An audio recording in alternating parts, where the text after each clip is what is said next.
On est bien en terre de Camargue. Votre chronique Santé Bien-être, c'est tout de suite sur Delta FM. Et comme chaque semaine, on retrouve notre sophrologue Stéphanie Isberg. On s'intéresse un peu plus en détail en ce moment justement à la discipline de la sophrologie. Bonjour Stéphanie. Bonjour, ravie de vous retrouver. La semaine dernière, nous avions parlé de la sophrologie. Et nous avions vu que bien plus qu'une simple méthode de relaxation, la sophrologie est un excellent moyen de connaissance de soi, de sa relation aux autres, à travers nos sensations, nos émotions, l'image que nous avons de nous-mêmes, de nos valeurs de vie aussi. C'est une pratique qui s'appuie sur une méthode de base et des techniques spécifiques de respiration, de visualisation, de relaxation et sur une pédagogie qui privilégie l'expérience vécue. Un entraînement progressif et régulier pourra vous permettre de mieux mobiliser vos ressources et par conséquent de développer et renforcer vos capacités de bien-être, d'adaptation et d'évolution pour tendre vers un équilibre et un épanouissement autant personnel que professionnel.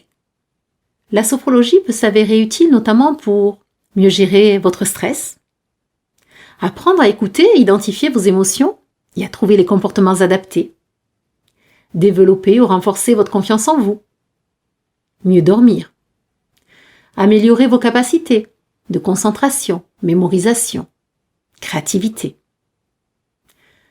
optimiser vos performances sportives, artistiques, vous préparer à un examen, que ce soit un examen professionnel ou médical, une situation, comme une prise de parole en public, un changement de vie, comme un départ à la retraite, soulager les acouphènes chroniques, bien souvent avec une équipe pluridisciplinaire. Ce ne sont bien entendu que quelques exemples. La sophrologie ne se substitue en aucun cas à un avis ou un traitement médical. Elle peut parfois intervenir en complément. Alors le rôle du sophrologue sera de vous accompagner avec empathie, confiance et sans jugement en fonction de vos besoins ou de vos objectifs, en prenant en compte ce que vous souhaitez, ce que vous ressentez, ce que vous dites, ce que vous vivez à ce moment-là, afin de répondre de manière adaptée à vos besoins. Il vous laissera toute liberté de faire, de modifier, d'écourter ou de ne pas faire les exercices. Cela dans l'objectif de favoriser votre autonomie, de développer l'écoute de vous-même et de faciliter leur intégration dans votre vie personnelle et professionnelle. L'idée est vraiment que vous intégrez les outils pratiqués ensemble dans votre quotidien.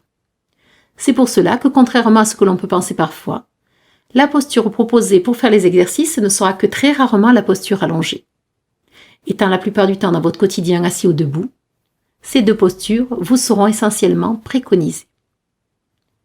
Vous pouvez fermer les yeux ou bien les garder ouverts. Des mouvements pourront vous être proposés. Ce ne sont pas des mouvements de gym, mais des mouvements pour vous permettre d'affiner vos sensations, vos ressentis, susciter des émotions, des prises de conscience aussi peut-être. Et tout comme la posture ou le regard, ils vous seront seulement proposés, mais jamais imposés. Vous restez acteur de votre cheminement. C'est vous et vous seul qui savez ce qui est bon et juste pour vous. Alors comment se déroule concrètement une séance ? Tout d'abord au préalable un premier entretien qui permet de faire connaissance, d'échanger sur vos besoins ou vos objectifs et de voir ensemble si la sophrologie peut y répondre.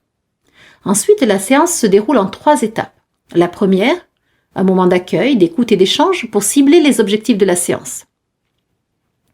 Deuxième étape, présentation de l'exercice corporel et ou mental, puis le temps de la pratique.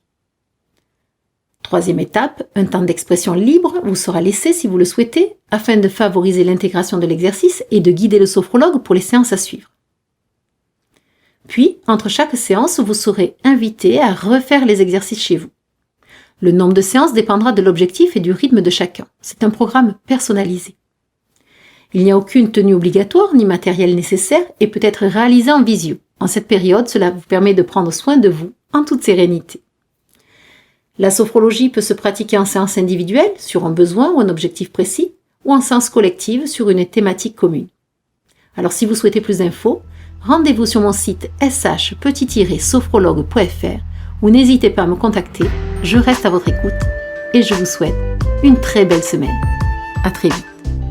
Merci beaucoup Stéphanie Isberg, sophrologue à l'instant sur Delta FM. À la semaine prochaine. Retrouvez votre chronique Santé Bien-être en podcast sur notre site delta-fm.com.